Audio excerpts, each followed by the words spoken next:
Hi, welcome back. This is Nathan with Independence Money. One of our viewers' favorite topics today, gold and silver. Which one? How do I do it? So let's break this down a little bit. Silver, gold, both precious metals. Both, you can make the argument, have no third-party risk if you're properly structuring and investing in them. However, they're two different metals, and it goes way beyond their color. So the first things first, silver is more tied to the global economy because it's industrial. It's being consumed. Now, that could be looked at by investors as a good thing because it's being consumed. So if more of it is being used for smartphones, electric vehicle batteries, a lot goes into solar panels and the like, then is coming out of the ground in that year, that's called a silver deficit, meaning it's coming out of previously mined inventory. That can obviously go on only so long before people start bidding up the prices. So good news, bad news. It's tied to industrial demand. If that's strong, silver could really surge. If that's weak, such as a weaker global economy or recessions, it could slow down the demand and therefore the value of gold. Likewise, silver is a lot more volatile. There's a robust options market. It's a very narrow physical market. There's lots of videos on the web about the difference between the two. I call it the paper market, meaning nobody ever takes physical delivery. It's just strictly options. And the physical, meaning you actually are mined it, minted it, and it can be held in your hand.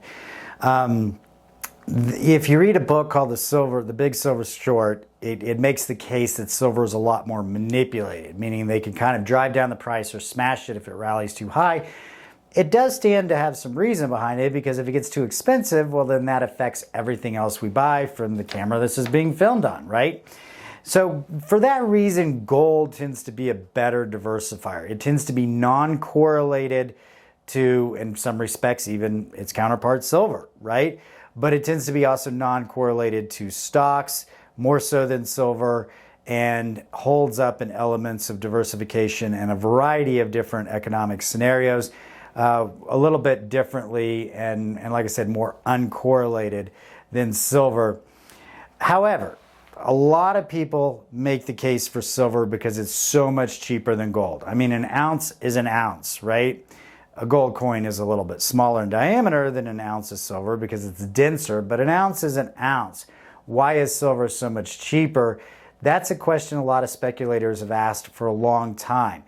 Depending on the statistics you read, you could say silver comes out of the ground at 7-to-1, or modern production or long-term trends of modern production is more like 16-to-1.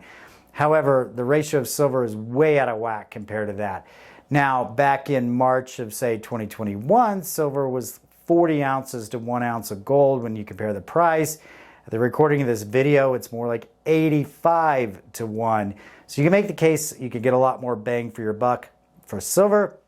However, it's obviously going to be a lot more bulkier, which you're going to have to figure out storage and shipping and things of that nature and be comfortable with it tied to the global economy and more volatile. And that brings me to my last point, which is you can buy this in retirement accounts. There are rules, but the IRS states the rules. And if you follow the rules, it's a perfectly kosher transaction. The number one is you can't hold it. It has to be in the name of your IRA or your Roth and at a storage facility, not in your backyard per se. But that brings me back to the previous point on trading. If you own the physical and you trade, it could be taxed, it's taxed at a collectible rate, which can be higher than long-term capital gains, such as stocks or mutual funds. That could be a deterrent. However, if you own it in an IRA or a Roth, the taxes are based on the tax code, not on the trading and not on the capital gains.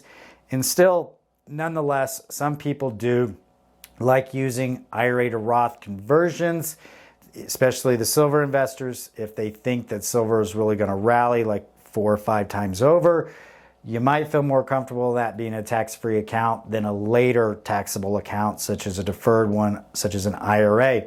Again, a little bit of rules. You need to know them. I'm here to help. We're familiar with these rules. I'm a certified tax specialist. You can reach out to me at team@independence-money.com. Appreciate your comments. Let me know your thoughts. Are you a silver fan, gold fan, none of the above fan. Appreciate y'all. Take care.